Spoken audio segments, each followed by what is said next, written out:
I'm John Jerser, resident Dungeon Master, welcoming you to Soliton D&D, home of Chronicles of Nildorin and Stories from Teristria. We'll jump into the adventure in just a moment, but first you should know, this is the audio-only version of our live broadcast, which streams most Fridays at 9 p.m. Eastern on Twitch.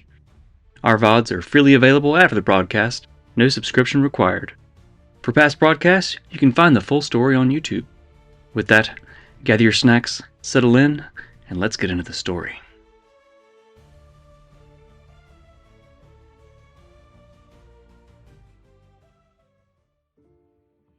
Rainy clearing flashes away. The rest of you, your last sight in the clearing is Awak launching at you, her enormous teeth snapping shut, but on empty air. You hear her roar. The purple arcane energy takes you. Time passes. You have no idea how long, where, or when the purple energy swirls. Abruptly, you're all dumped unceremoniously onto a cold stone floor. First thing I'm going to do once I touch down is I'm going to cast Mass Cure Wounds, Essence of the Healer. Everyone heals, and I'm going to run over and I'm going to check on Angela. Everyone go ahead and just roll a perception check for me to look around while I heal up. Friends? First roll of the night! What? Whilst we're That's a rolling, I have a 22. question, Mr. DM. Does Dante land on his feet, or being as clumsy as he is, does he fall on his ass? Roll a dexterity saving throw. Let's see. Okay, hold on a second. Let's get the first one out of the way. First one for the perception for Dante was 21. That would be a nat 20 plus 9 would be 29. You definitely land on your feet. Superhero landing. How much did you say everyone healed? 21? 21. Angela, still lying on the ground. Xanderwolf is kneeling over her as she coughs. Her eyes flutter open. By the way, my perception was 50. Oh, it was 22. The room is very large, circular. It's lined with archways.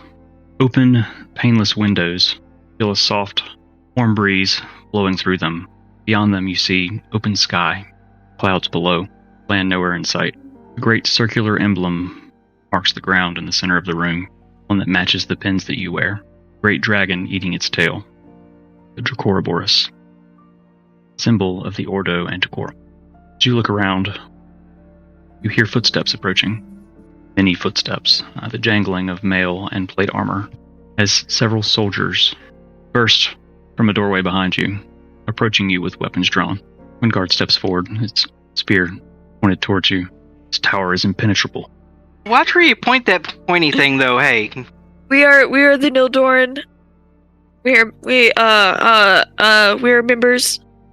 We're here to see the Gleeman.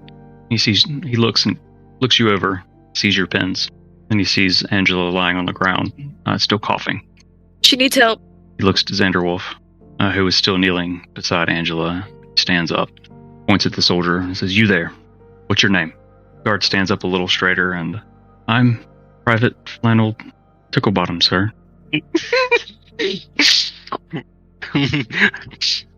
I'm gonna have fun with you. "Okay, Private. We need to get this woman to the infirmary to recover, rest. She's stable, but there could be reparable harm done. Do you understand?" He said, "Yes, sir, right away." The guard hurries forward, helping Xanderwolf lift Angela.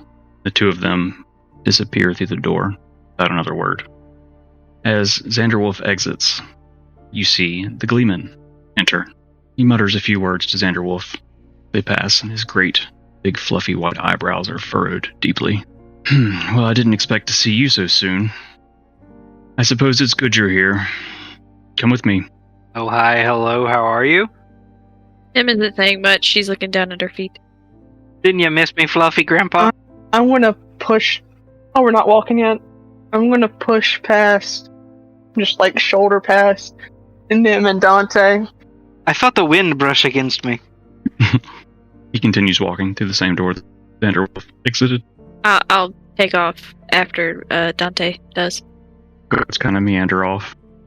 He escorts you down a long stone hallway, flight of stairs. There aren't many people in the hall. It takes several minutes. Finally, he stops and he opens a great, big wooden door. He steps in, holding it open, waiting for you guys to enter. I'm gonna go stand at the railing and just look out. You didn't follow everyone else? You just kind of stayed? I shouldered past, like, bumped my shoulder against Nim and Dante, falling, gleaming. Okay, so you guys went down, like you walked for several minutes into this keep castle, I guess. So you're just in a hallway now if you followed. And the Gleeman opened a door to a room and is waiting for you guys to walk in. I'll walk in. Nim walks in. If you want, you can stay back a beat, but ultimately you can have to catch up. Okay, so you all in the room now with the Gleeman? Yes. He closes the door and he pulls out his pipe, packing it. And he walks over to a well-worn chair next to the fireplace. The room is lined with bookshelves and their heavy drapes hang over tall windows. There are candles seemingly lit at random around the room. There's a small fountain in the corner, burbling. Off to the side, you see another door that's slightly ajar, and from what you can tell, kind of by peeking in, it's the Gleeman's sleeping quarters. After getting his pipe settled and working into the chair, please sit. This will probably take a while. What will take a while? To talk. I'm all ears. I'll sit. Nim's gonna lean against the bookshelf. Reed's not gonna sit, but go stand directly in front of the fireplace, just staring into the flame. The light's just flickering. The tiny shadow of Reed is cast across the room. Would you like to tell your story first, or shall I tell mine? You can tell yours first. Right. He's back, settling deeper into his chair. Upon returning from Winkham, I informed my colleagues about another tome surfacing and what we've learned of their power. I also briefed them on what you were told about the tear in reality beneath South Rock, Death, and his minions. I immediately sent one of our best to check it out, and they are due to return any time now. Hopefully with news. We worry for Carvix. And depending on if the intel is good, we may have a forward. Now, how did you get here? What happened? Tome. I should have suspected. We used the tome to go where we were needed. Appeared in the Halfling lands. Found Angela. We found out that we were near Robin. Began to travel towards Robin. On our way, we stopped by an old, destroyed, abandoned village called Ribbiton, where we found out more about Reed's past. He looks over to Reed. Is that so? Reed's just gonna kind of grunt. Okay, that's probably not good news then. Go on. Found out that her parents were the king and queen of the Halflings, and that they are presumed dead but have been missing since the attack. Oh. We were attacked by some kind of creatures that turned invisible, would pick you up and drop you. Once we fought, we left. Stayed in Reed's old cottage outside of Robin. When we awoke, she took us to a grove, to where her master is laid to rest. She talked with her master, somehow, and then Sylvie showed up again. Not sure if we told you about Sylvie, but Awak, the green dragon that attacked Balan. Yes. Vanderwolf has mentioned the green dragon. That. Wanted something. She showed up in the grove. I asked her if she wanted a bargain, and she asked me what we had to offer. But we couldn't figure out anything. We couldn't convince her. She said that she wanted a snack. That's never good. Reed was ready to take a stand, and we tried. Oh, I need a minute. Reed's still grumpily staring into the fire. We didn't stand a chance. One sweep I've had dragon's breath and Angela was down. I didn't know if it would work, but I pulled out the tome. And now we're here. I don't know how long it's been. The city of Robin's probably destroyed. I didn't know what else to do. I willed it to the best of my ability to find you, and here we are. Well, In true fashion, we never made it to Robin. Seems you rarely make it where you're trying to go. So it would be the case. Well, it's the middle of the night. I suppose you all probably need to rest. Rest and get our minds straight. He stands up and he walks over beside the door that you all came through and pulls a small string. And back and he sits down. Several minutes pass, kind of in awkward silence. He's just kind of puffing away on his pipe. Can I have some of that? Sure. Kind of pats it out, tosses the ashes into the fire, and he packs it up again. Hands the pipe to you. Do I need to roll anything? Tell me I don't need to roll anything. Gleaming shit is strong, okay? Roll a Constitution saving throw. 9. As he lights it for you, take a long, feel it burn the back of your throat and burn through your lungs. You start coughing and sputtering. I had it back to him. Wuss. You're going to have trouble speaking probably for the next 10 minutes or so, just from the burn in your throat and just the kind of... that's still Damn, Gleeman, what'd you do? Change your recipe? Oh no, it's just fresh. He blows out a big cloud. Several minutes pass. Not long enough for you to get over your sputtering from hitting the pipe. And there's a soft knock at the door, and it opens. An acolyte, probably medium height, wearing a dark navy blue hooded robe, his hood on. He enters and kind of dips his head towards the Gleeman. Gleeman says, Dunlop, please escort our friends to the rooms just down the hall. And then fetch them some dinner, please, if there's anything still in the kitchens. Dunlop nods. If you would, follow me. He steps back out into the hallway, patiently waiting. Coughing, Nim's gonna walk by the Gleeman and just wave. Good night, and talk more tomorrow. I suppose I can go too. And get up out of the fluffy chair and go find something to eat. See you, old man. Rest well. Reed's gonna stay back for a moment and look towards the Gleeman. Reed, would you like to stay and talk alone a moment? Yeah. And I'll catch up. Alright, so we're going to talk on the side. Do I need to take I can take my headset off.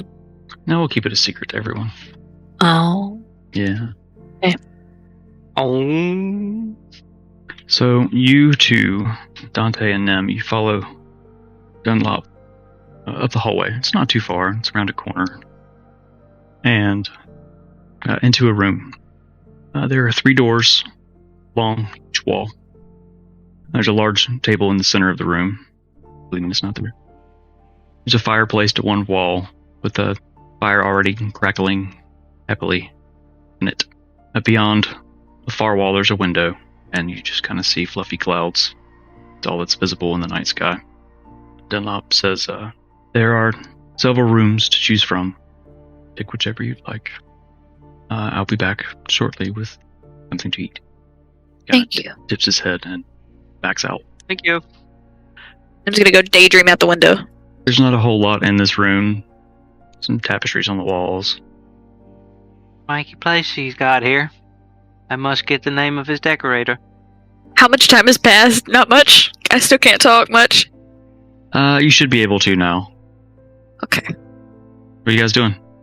We're kind of like shuffling across the floor, just kind of looking at it, like kicking like imaginary rocks, and then get up beside Nim and just kind of like put a hand on her shoulder and be like, "Are you okay? You ain't said much, even though you've been coughing for the past 10-20 minutes, but are you okay?" Reed has every right to be mad at me. You have every right to be mad at me. I don't know what it's like to not have family or to lose your family. So I can't imagine what she's feeling right now. to basically lose them again. Well, it's no company picnic, but I kind of get why you did what you did. Though I may not have been happy with it either, because I was looking to whoop some dragon ass. I mean, all in honesty. I was going to take her completely out or die trying. I mean, you remember what she said to me when she first met me. How dare she? But I get it. You did it. Protect us. It was better than facing it all alone ourselves and essentially getting our butts handed to us. There's a possibility that more people died in our stead. True. I guess it's the price we pay, or that I pay. You're not the only one that pays it. We've all lost. We've all seen people. I mean, you remember I told you the story before I met y'all. I had no family. The only thing I had left was a goofy old man that represented an uncle figure, and that's all I had left. And as I left, he died. And then more people from the town probably passed on that I knew of. People die. But we've got to stay together, though. The three of us still need to stay together. We're a family. Yes, it's gonna be hard on Reed. I can't say 100% I know how she feels, but I get the idea. But we're a family. The three of us. I mean, y'all are stuck with me. You ain't got no choice now. I can't go back to where I was. I don't remember where the hell I was going in the first place, but still, we're all a family. And I can't speak for Reed on her half, but for mine, yeah, I've lost my mother, my father, my uncle, friends, so on and so forth.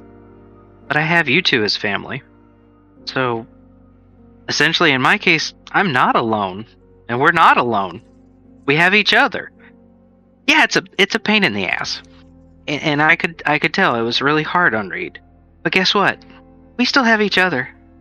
Thank you. Just, if she faces you and talks to you, take it on the chin, but just remember, I still love you as a family member and a friend. I'm sure that little halfling will still love you too. I mean, y'all been through more shit than I could ever imagine. But I'm sure she's gonna be a little upset for a while, but... He has every right to be. But don't let it beat you up. Don't make yourself vulnerable about making wise decisions and being careful. Can't exactly get revenge if you're a corpse. Exactly. Can't get even if you did. And trust me, all three of us, we got shit to get even for. Yeah. It's gonna be alright, friend. I promise you. Or my name ain't Dante. Sinferno? Yeah. That was the rest of it. It's been a long day. Don't pick on me. I'm not. I thought we were doing like you start a sentence and I finish a sentence kind of thing. That's what I thought. Nice. See, there you go. You're thinking on your feet again. You're back to your old self. It's gonna be a while. You just hear a slight thunk, and then the door kicks open. Somebody's getting good at their grand entrance. I'm gonna step to the side. I'm just gonna turn around and look at Reed. I'm not gonna say anything, she's just gonna look at her. There's a lot of time to think in these hallways. Confusing as fuck. And I thought about something my master asked when I get in these moods when I was younger. I think I still get in them. She asked, what was the difference? What was heavier? 2 tons of bricks or 2 tons of feathers? I get it. What do you two think is heavier? Come on, group discussion. The We same. talk through everything, don't we? 2 tons is 2 tons. The feathers is just more. No. That's where you're wrong. You're not thinking about what happened to those birds. Just like my people are those birds. Queen of the halflings. What a joke. And she's gonna walk by and share some of that frustration. I'm gonna be queen. Ash. Ruin. Corpse. What a kingdom. And she's just gonna stand there and she's gonna kind of grip her face and just run her fingers through what she can of her hair, because it's like all tied up and there's a crown in it, and lay on the table, like feeling it, trying to ground herself. You saw what became of my hometown. You saw what that did to me. And here we are. We ran away again. And she's gonna grab her sickle. Why am I trying to put humor in this? This is such a serious moment. Why am I like this as a person? And she's gonna point it at Nim. And she's a here, properly stab me in the back. Can actually twist it this time. And just shove it in the table. We have all this stuff. We're basically human variants at this point. And what do we do with it? We run. We cower away. We can fight another day. Run again. I get it. I heard you both talking outside. I learned about. You have a lot to risk. I'd probably do half the shit you did if I had a family and a home to go back to. But I don't. You can't get revenge if you're dead. Well, maybe I could have helped one more person not die in that village. I'm conflicted. It's all I've ever wanted was people and some belonging for so long. I have these fleeting moments where I wonder if I should just be alone again.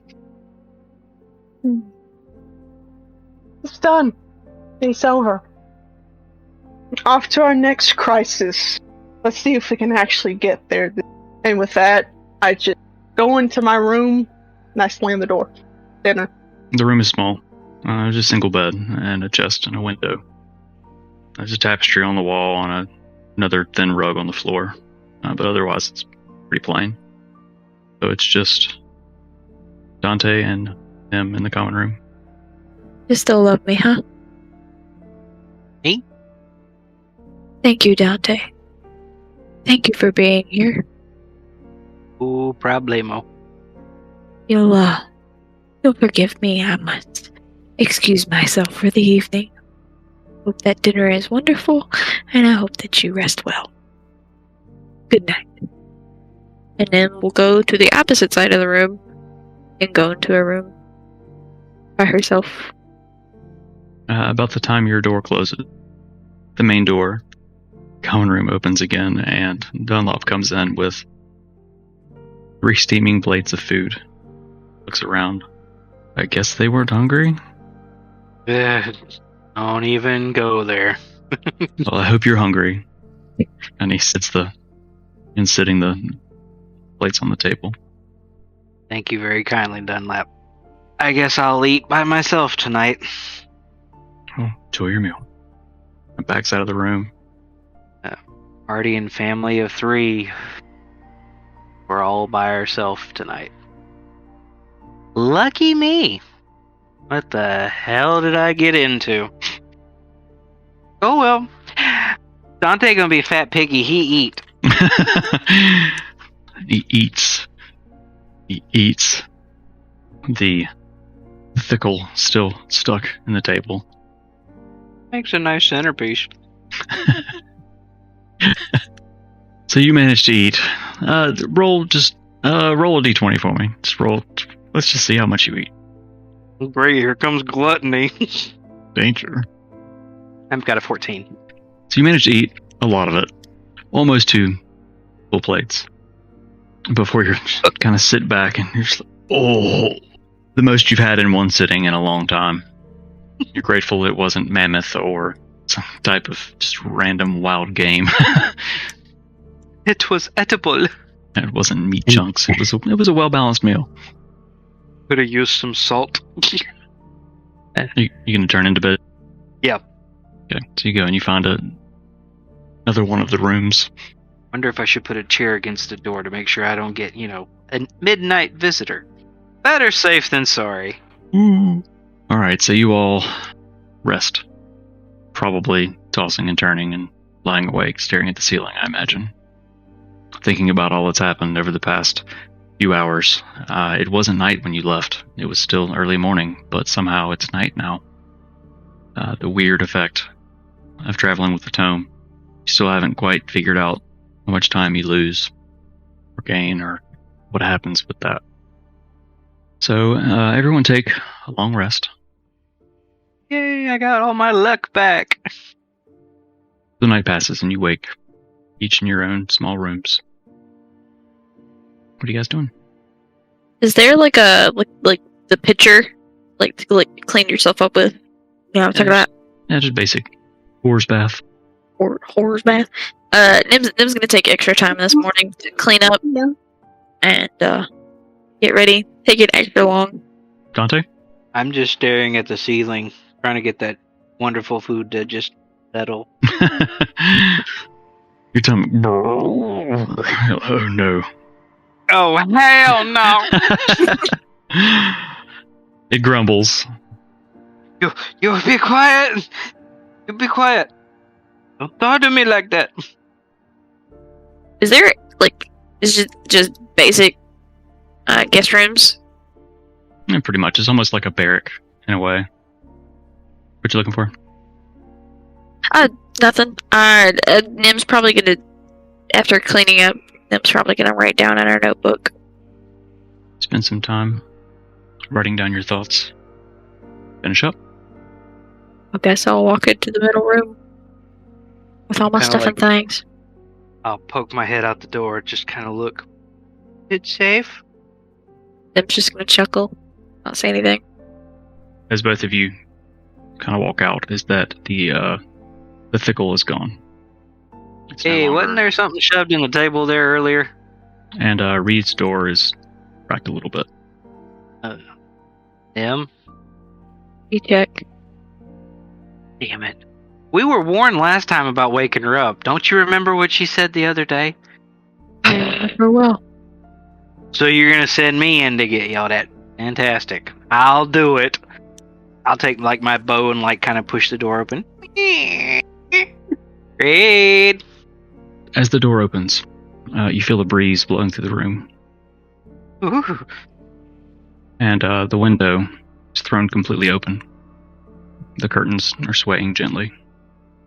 And you notice at the end of the bed are a few objects kind of stacked together. Em?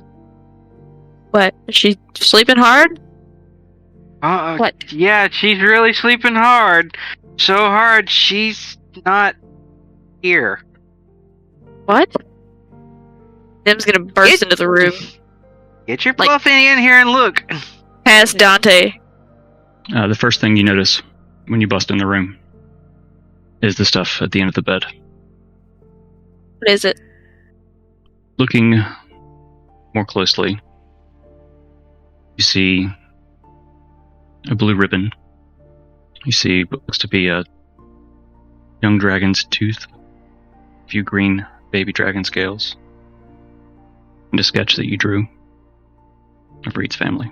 Looking for more misadventures, mayhem, and magical mishaps? Catch us live most Fridays at 9 p.m. Eastern on Twitch and YouTube, where the dice are hot, stakes are high, and someone's definitely making a terrible decision. Don't forget to visit solid10dnd.com for event updates, shiny merch, and all of our socials in one enchanted scroll. Bookmark it, tattoo it, write it on your hand. We won't judge. Until next Wednesday. Well, that's not good. Nim is going to, after looking at everything, she's going to kind of snap her back straight and look around, like almost frantic, and then go and stick her head out of the window. She say anything? Roll a perception check. 15. You look up, around, and you see the tower goes much higher above you. Looking down, it goes much lower. But you can't see the ground. Fluffy clouds kind of blowing past below. gonna retreat back into the room, and I'm gonna slowly turn around and walk out of the room, the middle, back down the hallway. As you go to open the door to the common room, standing on the other side is Dunlop. Breakfast. And as he walks up, you open the door and you almost startle him, and he almost drops the tray. Try to help. Kind of steady him. Good morning. I'm here with breakfast. I open the door and stand back. Thank you. Walks in and he sets the tray down. Name in here? You awake? He said he'd come to see you shortly. He was tending to some business. Thank you for breakfast. You're most very welcome. Dunlap, Bowls. Oh, yes? what is this place? This is the Ordo Sanctorum. Is there a normal way? Is this on the same plane? Or is it different? Yes. We are on the coast. The Medius Mare to our north. And to our south is the city of Crossroads. Dante, you still in bed? No, I've been in. Remember, I went in the room with her when we checked sorry. Reed's room. So what you doing? When she briskly walked by me, I kind of followed behind her and was helping with breakfast too. Since I heard him say the Gleeman was coming by, I'll look at him and say, "Hey, wanna sit here and wait for the Gleeman to show up? So we can figure out what the fluff is going on around here." Seems we have no choice. Thank you, Dunlap, again. You're most very welcome. Should you need anything, just bring. And it points towards a string by the door. I was gonna say, Nim's not really looking at Dunlap. Nim's looking past him, looking at the floor, looking at the wall, looking at everything but a face. Kind of looks at you oddly and then leaves, softly closing the door. Nim's gonna start wringing her hands, pulling at her fingers, pulling at the hem of her shirt and her jacket, trying to straighten, pulling imaginary lint off of the shoulder. She doesn't know what to do. She's not really looking at anything or anyone. She's kind of trying to remain calm. Something she's not she's looking around, not looking at one place. Something's off. I'll say that. She kind of losing her shit, huh? Trying not to, but failing. Something's up with Nim. Something's up with Nim. Nim's gonna shut the door quietly behind Dunlap. I'm assuming while he was doing that, she's still holding the door, and then shuts the door and starts freaking out. And then she walks up to the room that Reed was staying in and closes the door too. He closes with a snap. Said it'd be fine. Said she'd still love me. She said it'd be fine. Took it on the chin. I don't know what to do. I don't like being leader, Dante. Dante. I don't know what to do. Dante's gonna come up and grab Nim and hold her close. No one's a leader. No one's perfect. We'll find her. We'll find her. I'm just gonna shake her head. I will stand by you and I will help you. We will find her. Eat your strength. You as well. Not hungry. But thank you. Nim's gonna pull away. Go. And with his perception, he probably notices that she starts sobbing. I may miss my shots, but I'm not blind. Dante's just gonna kind of sit at the food and go, grab his necklace, kind of twirl it a little bit. All right, Uncle. Taught me how to be a family and a friend. You held us together as a family. Now it's my turn to hold this one together. Ooh, pork! How dare you? How dare you indeed! Oh my god! Oh, fuck me. A long while passes, and then emotional damage. The door swings open, followed by just a towering woman. From what you can tell, she's a half-orc. She's got grayish skin. Tusks from her bottom lips are small, elegant. She wears armor, very large sword, scabbard on her back. Lehman says, "Good morning, everyone. Where's Reed?" Gone. One thing at a time. Let me introduce you. This is the scout I sent. This is Harding. Harding? Good morning. Hello, I'm Harding. Hardinger. Very nice to meet you. I was afraid I stepped on the little murderous one. I was a bit afraid he'd kill me. I heard she does that. You must be, Nemia. Karvix was right about you. Very much right. I need to listen to that man more. Lehman kind of... Yes, he said he was traveling with a pretty purple tiefling and a murderous, rageful halfling. I don't know you, though. You're new. I'm new, so... I'm Dante. They picked me up along the way. So, Harding just returned from her scouting mission to South Rock. She's told me a few things. But I think we should all sit down and discuss this. Ooh, breakfast! And Harding will walk to sit beside the Gleeman and, ruffle his hair with a chuckle. Straighten your jacket. Go and sit down at the table. So, Harding, tell them what you've learned. Yes, I got sent to South to go look for this death thing, to go try and find Karvix. It took me a couple of days. It was 3. I don't know why I walked. I'm not that smart. I get it from my mother. Swamp. Sorry.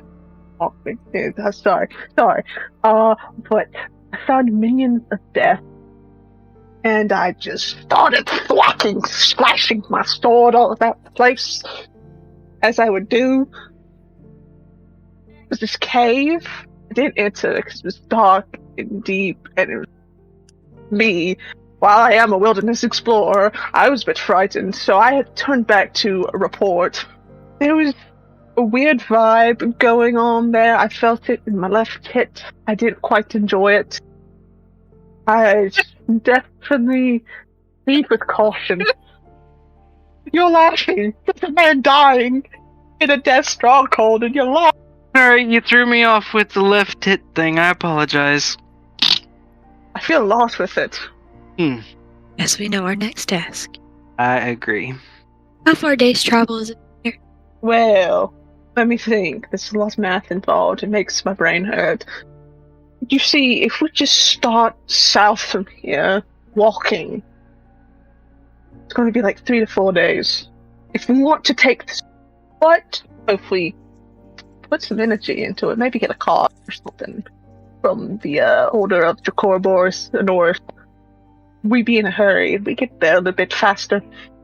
But, need to take a little bit of time. See, I'm tired. Kind of traveled all that way and back. Please forgive me. I know we're in a rush, but... Do you feel you'd be well rested? We left tomorrow morning. Be right as rain. I will join you. As much as I like being home, I will join you on this quest. Sorry to point. It tends to go. So for today, rest up. Visit your friend, Armory, but don't wander too far. This is not meant for you. Thanked him. I found that out the hard way. Ugh. Still have nightmares. She's sassy as hell. Holy shit, I like her. I'm gonna lightly punch Gleeman, and I'm like, it'll make you think about old times, yeah. I'm very old. I don't know which times you're talking about. I mean, you adventured with my mother, now you've been adventuring with me. It was just, the cycle keeps going. Ah, yes, Murd. Said your name, Harding-er.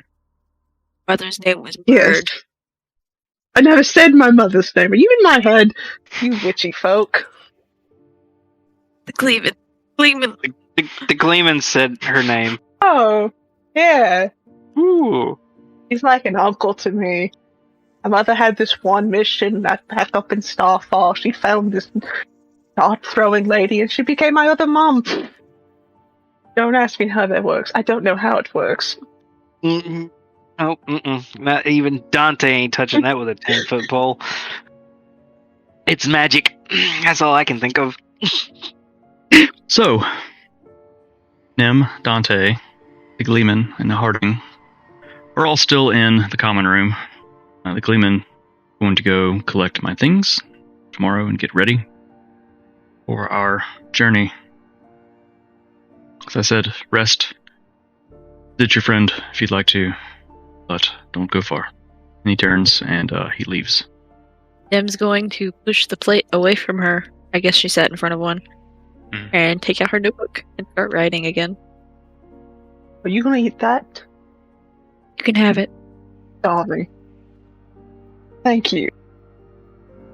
Feel obligated to ask this thing how we are working together, but are you alright? It remains to be seen. But in true Nightshade fashion, I will do my very best. That's all we can ask. You don't have to shoulder that weight alone. You know. I'm guessing the small one, it wasn't a warm leaving. I don't know what was said because I wasn't here. There are words that can be spoken. Embers that flutter about in the wind. They may burn you in a moment, but that fire is fleeting, you feel me? It only leaves ashes of regret and the truth that lies unspoken. The Queen of Ash. Queen of Ash. How long have y'all been out in the wilderness? Are you okay? Ain't nothing about this group okay. Dante's just gonna put his hood over his head and kind of like lean forward. Nope. I'm gonna close her notebook after writing furiously, just writing everything, not even trying to be neat. She will close her notebook, her quill away. She will stand up and she will go into Reed's room and grab the things and put them in her bag. I can't speak much on weirdness. My grandmother was a bear, not like a big hairy gay man, but an actual bear with claws and fur. I think I'll fit right in. With claws and roar? My mother go, Mud's mother. Go, Mud's mother taught me to fight. He talked funny. I don't know more of her. About bearer of bad news. Ugh. Do that often? I'd say it was a gift, but it's more of a curse. They're not all zingers. Yeah. It's going to be a very long trek. Whenever you two are done, I would like to go to the armory. Our friend. Yeah. Was forgotten about her. Kidding. I make you chuckle a little bit. Now it's gonna be hard. That's what I do. That's what I like to say. Life is hard, but I'm harder. Because I'm harding. I'll stand up. God, I needed to get out more when I was growing up. My life now. This is my life. This is great. It's great. fine. I'm fine. It's fine. And Nim's talking to herself, and she's walking towards the door and like opening it and walking down the hallway like, it's fine. It's okay. This is now? What? Now. She chooses now. Are we serious? No one would know. No one would know. She just keeps walking, like muttering to herself. And I'm walking down the hall beside with Harding and say, before you ask, yes, she does talk to herself. Ate a lot. I'm getting that. I'm also getting the vibes of a shout. That should go swimmingly. Probably laying down to say this, because... I've never had to look up to you. This is going to be weird. I'm used to bending over to talk to people. Now I've got to look good. Oh, my world has got turned upside down. I'd rather... If Nim sees anybody, like any of the acolytes walking around, she's going to ask for direction. As you step out into the hall, in this particular hallway, there's not a lot going on. It's kind of out of the way. So you make your way back towards the way you came, Lehman's room, and the large chamber that you teleported to. And along the way, you do come across an acolyte. Excuse me. Yes? Can you show me where the infirmary is, please? Oh, yes. Probably be easier to show you if you'd follow me. She kind of takes off, walking. You take a left, and then a right, and then another right, and another left. You're almost lost at this point, walking through. Down some stairs, she pushes open a very large door. In a large room, it's opened up. There are beds down either wall. There aren't many people here, but at the far end, you see Xander Wolf standing next to a bed with Angela in it. Nim's not gonna run, but she is gonna take off in a brisk walk, trying to be respectful of like any caretakers. She's like making a beeline. You reach Angela's bedside, and she looks up at you with her big green eyes. Hello. Oh, goodness. Hello, my friend. Don't strain yourself. I'm okay. Good to see. Where's Reed? She okay? How dare you? Fighting back tears. Again. Nim is going to say, Reed is not here. Reed is gone. She is okay. As well as she can be, but she is not here. She has taken her leave. And Nim's gonna look up at Xander Wolf when she says this. As you look up, his face is really tight, drawn in, kind of scowling. Shakes his head, but doesn't say anything. I'm sorry you got hurt, Angela. I'm sorry you got hurt as well, Xander Wolf. Sorry. We're all okay. At least there's that. Could have been worse. So I don't know, man. It looks pretty dire right now. Xander Wolf kind of looks up at Harding, because she's like 7 feet tall. Hello? Hello, I'm Harding. Harding, nice to meet you. At your service. Ow, ow, ow, ow. As soon as you loosen your grip, he jerks his arm back. Nice to meet you, Hardinger. And then, as Harding sees Angela, she'll bend the knee. You're like, hello, I'm Harding. You're still like 5.5 feet tall. You're like as tall as probably them, at least. I hope you feel better. Nim's gonna sit on the edge of Angela's bed gingerly. Is she like wrapped in a cast? she sounds like she hit the Gleeman's pipe just like Nim did. Kind of struggling. That's gonna be a 16. So kind of looking her over, remembering what you learned from Carvix when it comes to medicine, healing. She looks fine. And through it, she probably inhaled 2 lungfuls of the poison and just wrecked her respiratory system. As I We said, all have a bad puff pass. I'm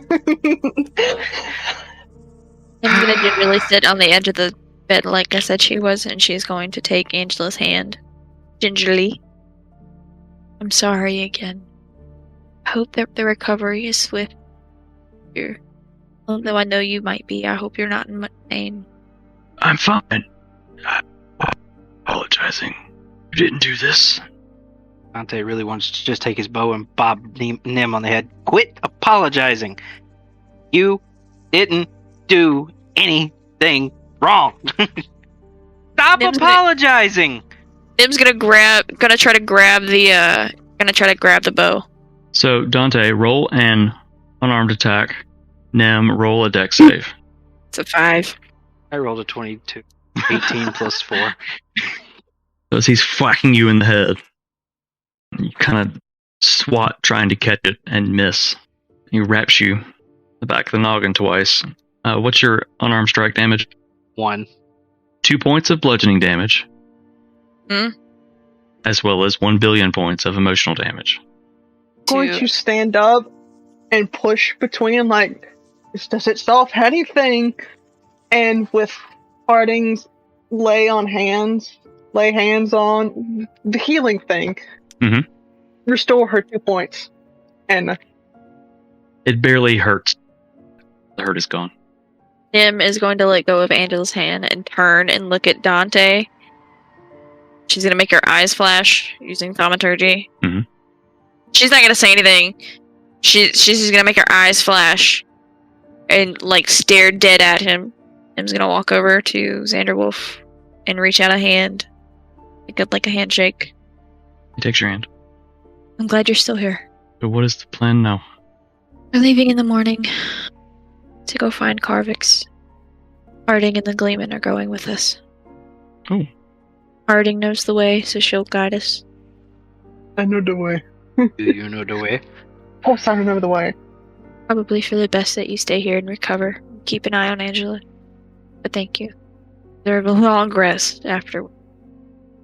Yes, I will be here when you return. Hopefully, intact. Then we can figure out what to do about Reed. Nim goes quiet again.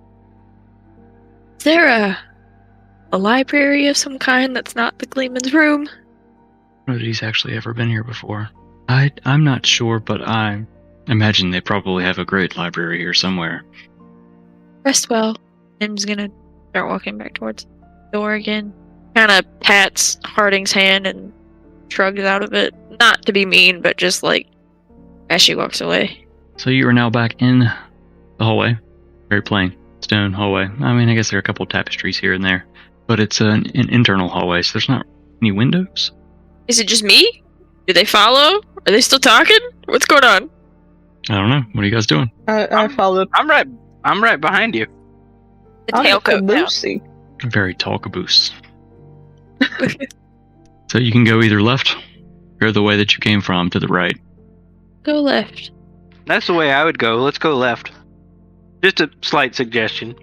I would go left. Are you looking for a library? Yeah, I'm also looking for an acolyte. As you head left, you walk for a ways. It's straight. You go down a couple stairwells. It's a pretty straight shot. It's a long way. And the stone is getting a little darker. And you hear footsteps approaching from ahead. Okay, I'm done with that. That's enough of that. Nim's gonna stop and listen to the footsteps. They grow louder as they get closer. They seem hurried. What's your passive perception? 11. They do sound a little hurried, and they echo. Clack, clack, clack. Getting closer much more quickly. You see a figure in the distance. Something doth approach us. Hello? Hello? Hello? The figure keeps walking towards you, and it's an acolyte in a robe put on. Are you lost? I don't think you're supposed to be here. We're looking for a library. Have one?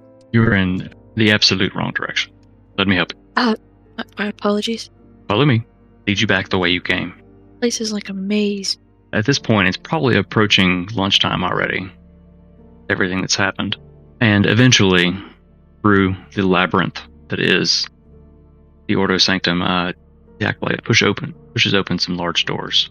Before you stands the most grand, elaborate library that you've ever seen. It goes as far as you can see, both up and out. Just books everywhere. That's a lot of books, brah. There are tables around with soft light. There are windows high above where beams of light kind of shine through, and dust floating in the air. Very still, it's very quiet. There are many acolytes moving around, either reshelving books or searching for books, sitting and reading quietly, studying.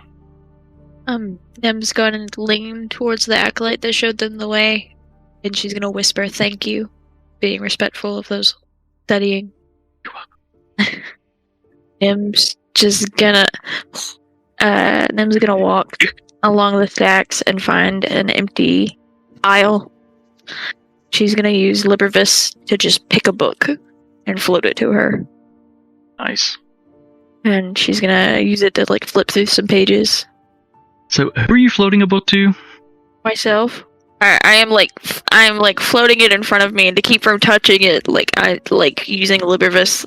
I'm moving my hand like I'm flipping a page, but the Librivis flips it. So it's just kind of floating in front of you, and it floats open, and just kind of phantom thumbing through it. What are you looking for? Distraction. Great library, so if there's something that you would like to research, I'm sure we could find something. I'm gonna see if I can find anything on... I doubt it because they're rare, but I'm gonna see if I can't find anything on dragons. Specifically green dragons. As you're flipping through this book that you've got, you're reading the pages, and you realize that you're in the fiction section. Does the book I have seem interesting? You've only read a couple pages, absently reading them, but the character just seems to be bitching and moaning a lot. You see potential, but the character you're reading about's a little aggravating. I will close the book and place it back on the shelf where I got it from. I'll start sifting through the stacks. You guys are welcome to chat. Just be respectful of those researching. Don't really have much planned. You just have to make it through the day. So, you guys make your way through the stacks. Let's roll some dice. Everybody roll a perception check. Looking around. Dice Natural 20! Ooh! I'm in my domain! It's 1 plus 1. So it's 21. 21, okay. 13! Hang on, Dante has to do math. Dante starts doing drugs in the library. 22. 16 plus 6. Dante probably notices that even though M is somewhat calm, he probably notices a stray tear or two. She tries to wipe it away. She's not being super sneaky about it, but she's also trying not to, show it to Not being subtle. I wonder if there's a book in here on emotions and how I can help friends. big enough. Or if you search hard enough, you'll find the answer. You'll always find an answer in a book. Usually. But things like these, didn't research. I don't know what to do. In true Reed fashion, I'll do the best I can. That's okay. It's all that I can do. And then continues on down the stack. Whatever you need to do, friend. As long as you know, we'll have each other. Now, if only Dante knew how to freaking read. I'm looking for a pop-up. So looking around, there are signs for fiction and nonfiction, and you make your way over to the reference section and begin looking through the D's. Yeah, we do. I was going to leave it alone, so yeah. These books.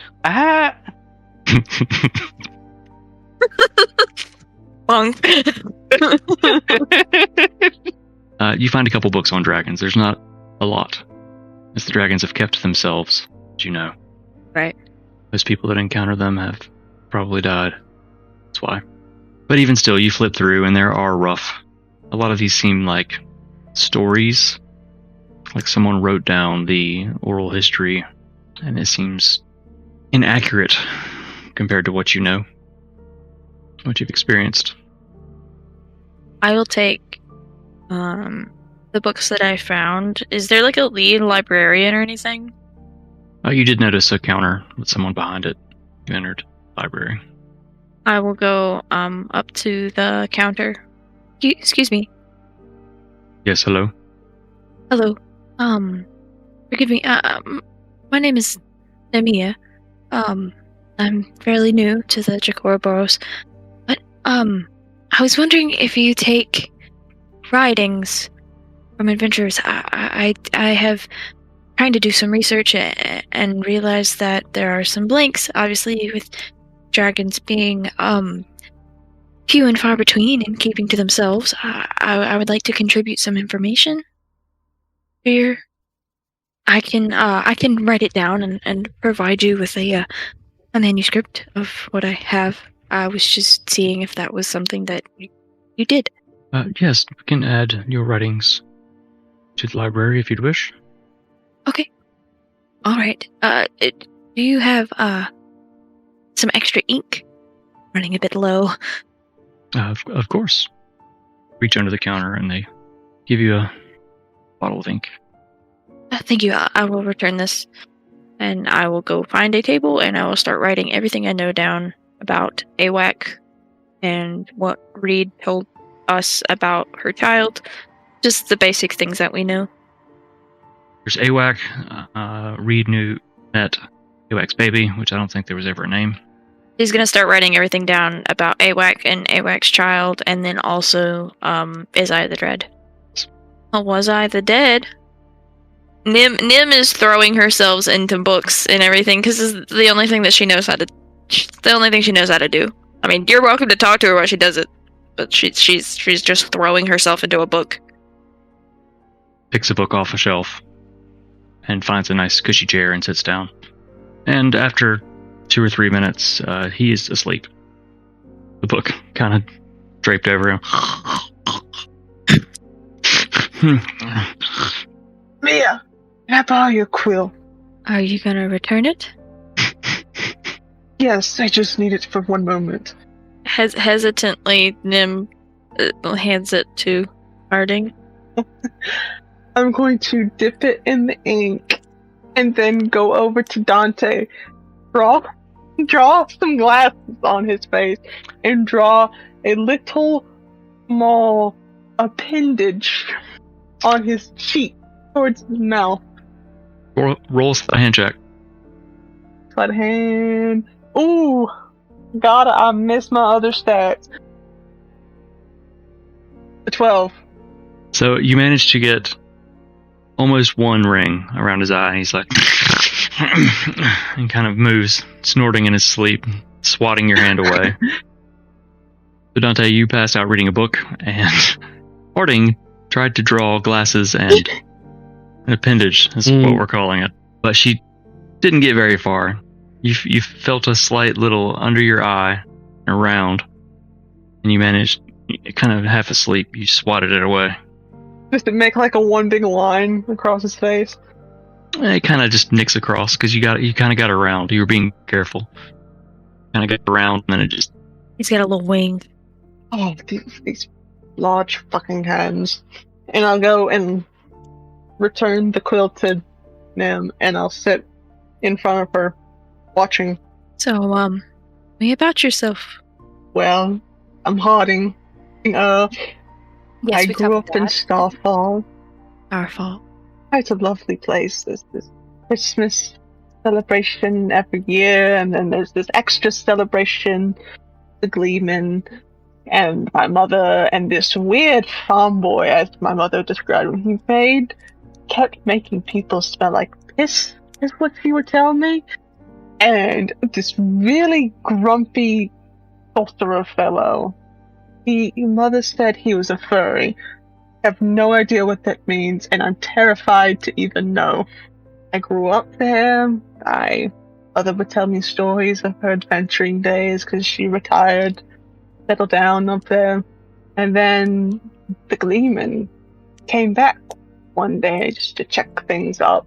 Mother wrote to him, and he was telling me what little he could about the Order and things he saw, and I would I want to explore the. So I tried to talk to my moms about that, and they're like, my mom's Bird approved. Bird said go now. And then my other mother, she swatted her and like, oh yeah, you whatever. So I stuck out on a boat. I scared the shit out of the Gleeman. It was quite funny. He, I don't know how you miss a nearly 7-foot tall half-orc on a ship, but he did. Or maybe he was just fucking around with me. I started training. Paladin. I took the Oath of Vengeance, and then I trained some with Korvix in the Order. We were actually in correspondence all until he disappeared. It was weird. I came back to report, and the Gleeman was like, this happened. Shit's happening. And he told me about some of you all. I'm just rambling at this point. You can tell me to shut up at any time. I talk a lot. Okay. It's okay. Well, as you've been told, I'm Nemia Nightshade. I grew up in Cog Spring with my father, my 3 siblings, and my mother. Of my siblings, I am the youngest and the only magic wielder besides my father. I don't know siblings that well. A lot of time in the library, studying. Someone has to be the brains in the operations. And when I finished my training with my father, traveled to the closest magic school and showed the professors his magic and mine, as it is unique to this realm. So, then I set out. I met Lord Xanderwolf and the Gleeman, and a few others. Then I met Reed, or as you like to call her, the short, angry one. You two were close, huh? We were. Were. Well, she's not here now. It's like everyone else.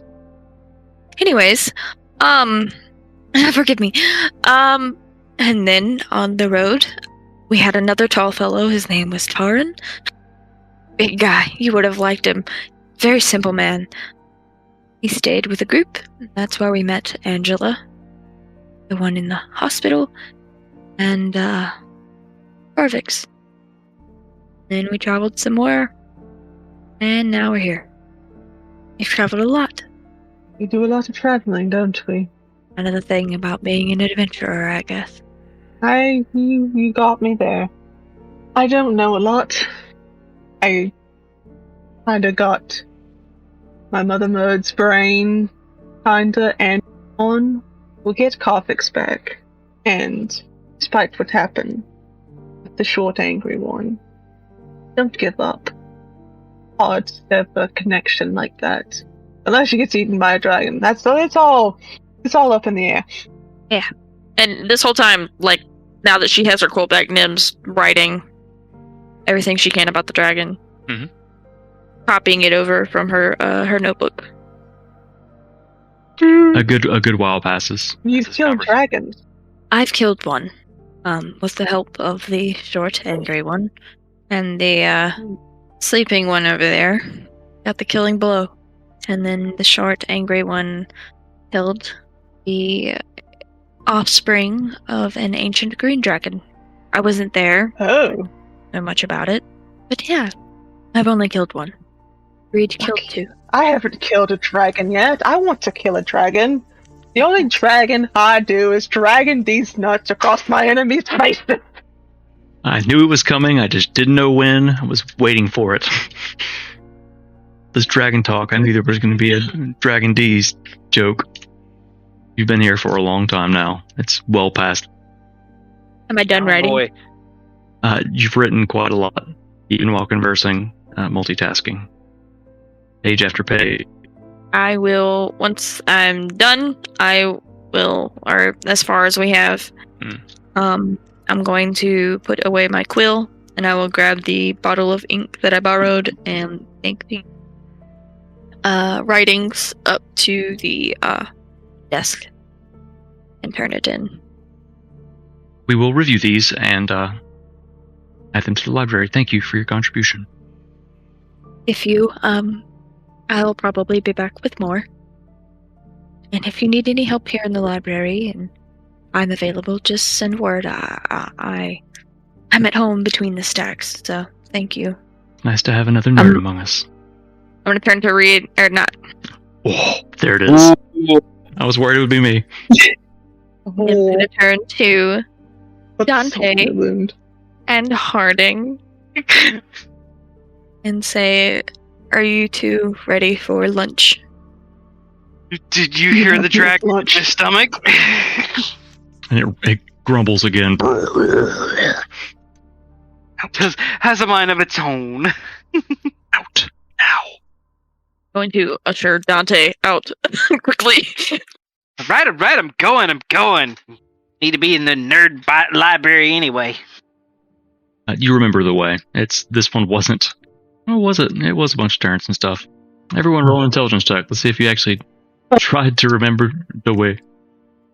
Does Dante get I was gonna say, isn't that an auto advantage? for Dante? Oh yeah, you know the way. I know the way. That's what I said twice. I know the way. Sorry, it just clicked in my head. Yeah. So I mean, it's up to you if you want to actually lead them. His stomach's So we're- leading the way. It's not him. Yeah. I was just gonna say, it's like, look, don't worry, Dante's not leading you. This has got it. Let's go.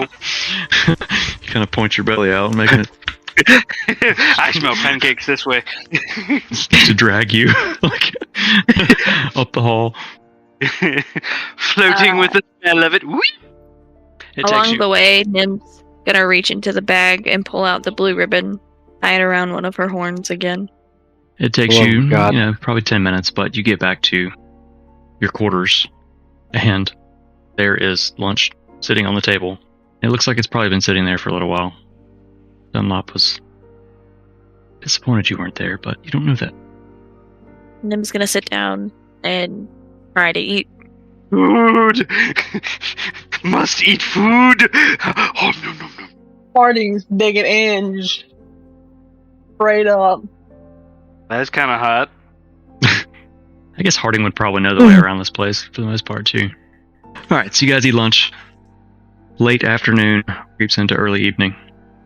Late lunch. So you guys kind of lounge about, common room, chit-chatting about this and that. Crack jokes. Need to find some of that stuff that the Gleeman has. Nim doesn't. Nim's kind of sullen. Yeah. Harding, Sullen do you sounds- want... you probably have your own quarters somewhere else. I'll hang out with them until they go to bed, and then that's when I'll. At this point, Harding, you're probably about to head back to your quarters.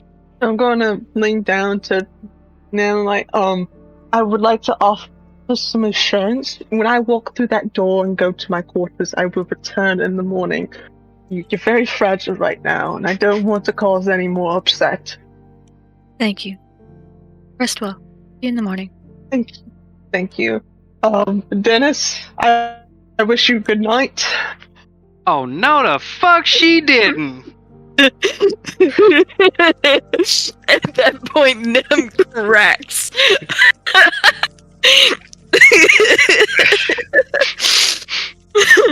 How's it going, Dennis? Oh, two can play this game. Good night, Bertha. Oh, there's a nice neighbor in Starfall named Bertha. I love that woman. Sweet dreams, Nivea. Oh. And Harding exits. Dennis, as I close my book. Keep it up, horn one. What? Jesus. Nim's gonna get real close to Dante. Like, trust me, sweetheart. You can't hurt me more than I already am. So, rest well. How in the hell does someone come up with Dennis? Oh, anyway. It is I good for a will. laugh, but have a good night. You as well. Try to get some rest. You too. Nim's going to fall asleep holding the picture that she drew for Reed. Sad. Very sad. Alright, you all take a long rest. I don't know that you actually used anything that you'd need to. Just in case. Go ahead. Click the button. Click the button, it feels good. I get 2 points. Remember your lay on hands. Alright, you rest through the night, and the next morning, you hear clattering in the common room. We hear clattering? clattering noises around the table. It sounds like someone's setting out breakfast. It's very early. Ooh, I smell Nim's food. Food. Nim's gonna get up and clean up again, spending a little extra time and getting all of her things, tucking away the picture, and then walks out. Dunlop has just finished placing out silverware and cupping hot bowls of some kind of mush. Both Harding and the Gleeman come in, both shouldering packs. Gleeman, Harding. Good morning. Morning. Let's eat and be off. Don't have to tell me twice. So, you all eat breakfast? Breakfast? Breakfast. Breakfast. And follow Gleeman and Harding through the tower. Down and down. Round. Takes probably half an hour. Even still, it's barely daylight as you pass windows, like it was early shit when you got up. But you went to bed early too, in anticipation of the journey. Eventually, you step outside, and it's a great forest. Dirt road leading away. A little bit overcast, but the road is... Nim's gonna use her tail to take Leonardo off of her shoulder and place him in her hand, and is going to hand him up to Harding. Be like, you could have a little travel companion. This is Leonardo. You make your way down the road. What kind of pace are you setting? I'm trying to rush along because I'm just thinking about Carbix now. Having lost another person, I don't want to lose another. Just really yanking on that thread, huh? Your brain. Oops. Keep telling everyone I'm dead. It's like I can still hear him. Oh boy. Too much fun. Probably gonna try to at some point talk to the Gleeman, but if someone else has a plan, I'll wait. The traveling's pretty much wide open to do any talking you want, so go ahead and do that if you'd like. I'm gonna kind of, whether it's a head of the group or kind of to the side, or kind of trying to have a one-on-one with the Gleeman. She seems lost in thought. She finally just, hey Gleeman, how did you get over losing your group, your friends? Tough questions. I'll have to say, the easiest answer is that I met all of you. What's worse, to lose those you care about to death, or because they choose to leave? They choose to leave. They can still come back. This whole trip, Reed and Dante told me that I was the leader, fearless leader. Lead the way, Nemia. I didn't want it. I don't know. Maybe they'll still look to me for answers, but I just don't know. I don't know how to do this, Gleeman. That is the first mark of any leader. It's admitting they don't know. No more than you did 2 weeks ago, a month ago. You're learning. It'll get easier. It'll be hard, but it'll get easier. You think she'll be okay? I hope so. You can check. See. How long had it been since you saw us in Winkham? It took me 2 days to sail from Winkham, Sanctum. Okay. And another few days after that, I think sent Harding out the next day after I got back. 5 or 6 days. Okay. And thinking Nim's gonna take out her notebook and write down days. Trying to figure stuff out. Yes. Gleeman, I think that whenever we use the Void Tome, that we lose days. We lose some kind of time. Not sure how long, we don't use it very often. But if you have contacts and Robin, and you can check on them, it might be for the best if you can. I don't even know if they are alive. I doubt it. AWAC was on a killing spree. Can't say that I know anyone. Robin, the one I do know is... Now I know is Reed. From near there. Okay. Alright. Back on the road again together, just like old times. Maybe we'll actually get where we're going this time. One can only hope. You trek on through the day. Actually, I think it only takes about a half a day to get to Crossroads, and Gleeman kind of guides around it. instead of going through it, slowing down. Continue on past it. Alright, so on the map, under the S of Crossroads, that little bay there, where you started, the woods thicken, and the sun begins to dip. Evening approaches on the first day of travel. So you probably make it to about right here. M's gonna turn to the group and be like, the time for sanctuary? Sanctuary. Sanctuary. Oi, oi, oi, oi, oi, oi. Where? Do it, Nim. You got it, girl. Nim's going to cast Cottage Sanctuary for the night, using all the spell components to do the thing. Okay. Nim's gonna be looking around as she walks. Do I need to make a roll? Yeah, make a perception check. Kind of looking around. Ooh, Don't make a roll, make a biscuit. I got it. Yay. That's an 8. The forest is pretty dense. Other side, the road looks pretty well traveled. Nothing with an 8. You don't really see a whole lot. Just some woods and a road. Does this look familiar to me? No, it doesn't. I've been here. What about for me? Because that looks... No, I think this is probably the furthest west you've ever been. Okay. I've been gone for so long, I forgot which direction I went. I went that way. Are you guys coming? Are you just gonna stand there? you looked very confident in your standing there and looking, so I was letting you do your thing. The thing? Well, we need to find a place. Can continue on. Find something off the road. Would I know of a place? Would Harding? Yeah, you traveled just this way the other day. Yeah, I know a place. Just follow me. Lead the way.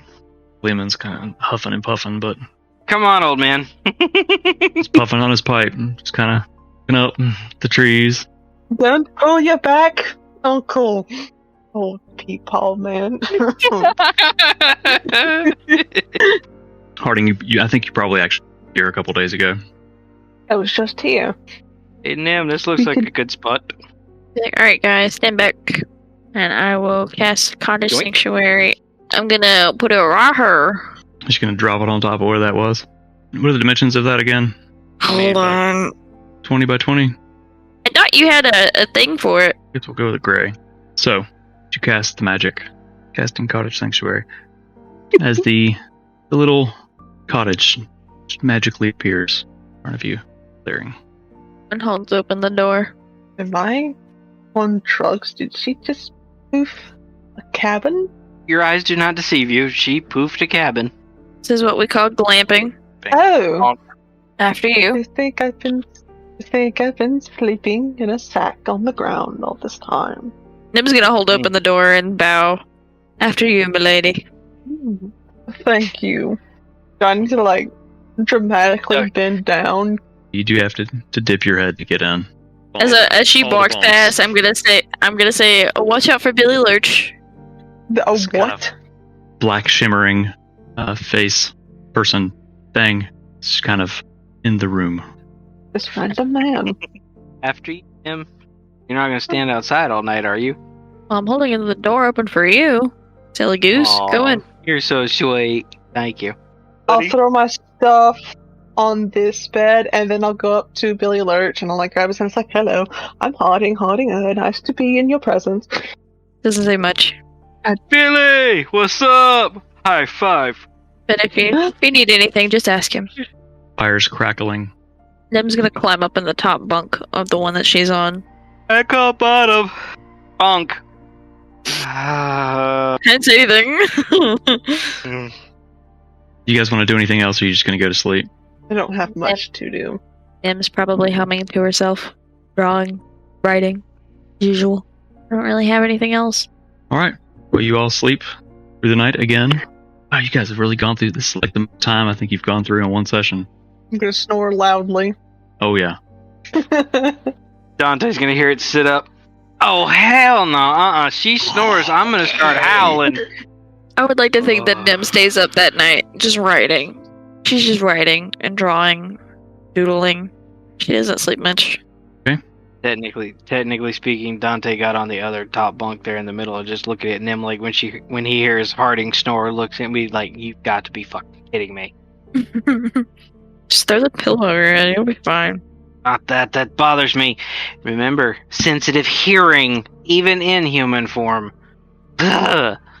That it's just like a very loud snore, husky scream, as Logan said. So Nim stays up through the night.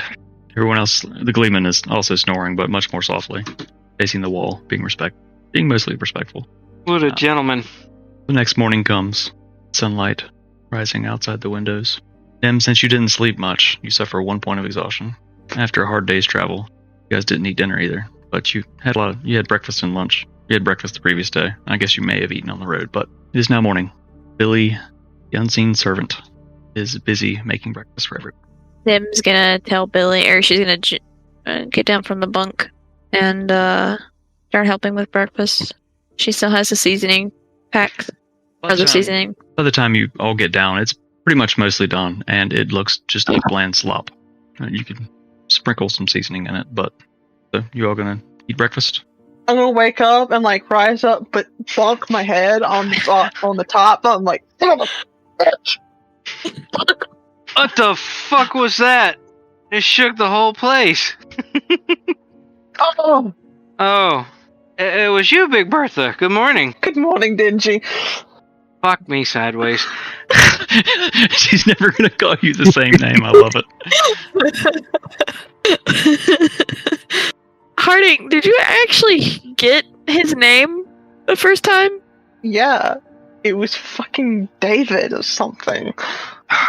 Gee, almost makes me want to turn into a dog and just look at you like, what the fuck? You're afraid Yeah. too? When I want to be. Roll out of bed. I'm gonna grab him like, not one of you knows how to cook. I got this What? one, Nim. Our little one was the one that could cook. The little one that left. Yes. Drive that dagger in a little bit deeper, why don't you? Neither of one of you have heard the saying, "Don't bite the hand that feeds you." I don't mean to be ungrateful, but I'm a big girl and I like to eat. Nim's gonna take a bowl and walk over to Harding and just thrust. No, I'm not throwing it at her, but I'm gonna thrust it into her hand with a little bit of force. Eat up. Trust? Well, it's not the worst thing. Not the worst thing I put in my mouth.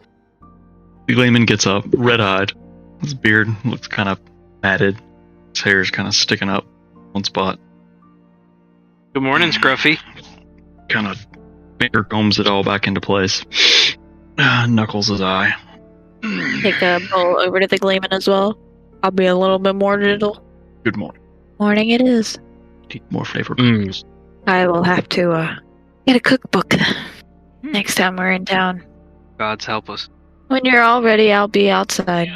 I'm just gonna walk outside and just look around, lean against the wall. Folks, that might mean, like, we need to get out of here before she makes this thing, like, compress and small, and we all end up in her pocket. GTFO, get the fuck out. Forcefully ejects anything left in it. Yeah. It poops it out. Goodbye, Billy. Bitch. Oh, sure, you get his name right. Oh, yeah, it's Billy Lurch, Daisy. What are you in the fuss about? Gleeman kind of pushes on your lower leg. Ow. Get out of the fucking door. And what if I don't? I want to hear you say please, Uncle. It's not that hard. Harding, please. Get the fuck out of my way. Harding, please. You know you love me. I do. Big fuck.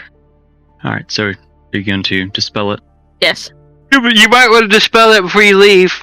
I mean, it isn't gonna go poof anyway, but alright. Poof. I don't think you've ever left one behind, but yeah, it does go poof. It goes poof after a few hours. I can't find it on my sheet. I seem to have misplaced it. Billy Lurch throws a raging kegger. Like squirrels and fucking rabbits and shit in there with him. Because there's no one else around. I digress. I waved to Billy. That face. The cottage disappears. Billy Lurch doesn't know! I can't tell him. I have a dick for that. Bim realizes this as she walks, and she just starts fucking mom walking away down the path. She stops and she realizes, which way are we supposed to go? Oh, well, you see, if you look to your left, you'll see some trees. If you look to your right, you'll see some trees. But if you look forward on the path that's laid out between the trees. Jeez, Nemen, you called me a smartass. Before you guys move your tokens on, say you were probably talking about right here. As you're talking shit, forest gets quiet. No. And strange fog seems to roll under the trees. Son of a bitch! Uncle, have you been smoking that loud again? Too hard. You look over and he's like about to light his pipe. No, that wasn't me. Oh. As the fog rolls, a creature appears, floating, very familiar, on the road, and stands. A minion of death holds up a skeletal, clawed hand, pointing it, parting. Oh, my good friend! You thought I forgot about you. I don't know who this son of a bitch is. I found you. Well, it's your fault if you missed me. I'm kind of hard to miss. Look at me. 7 pounds of beautiful muscle beauty. Hell yeah! As the minion of death begins moving closer to you, that's where we're going to end this session. Greetings, Tensfolk. John Dresser here. Thank you so much for being a part of our story. Be sure to like and follow so you'll never miss the next chapter. You can catch the adventure live and uncut most Fridays at 9 p.m. Eastern on YouTube and Twitch. Just search Solid 10 D&D, and we'll see you there.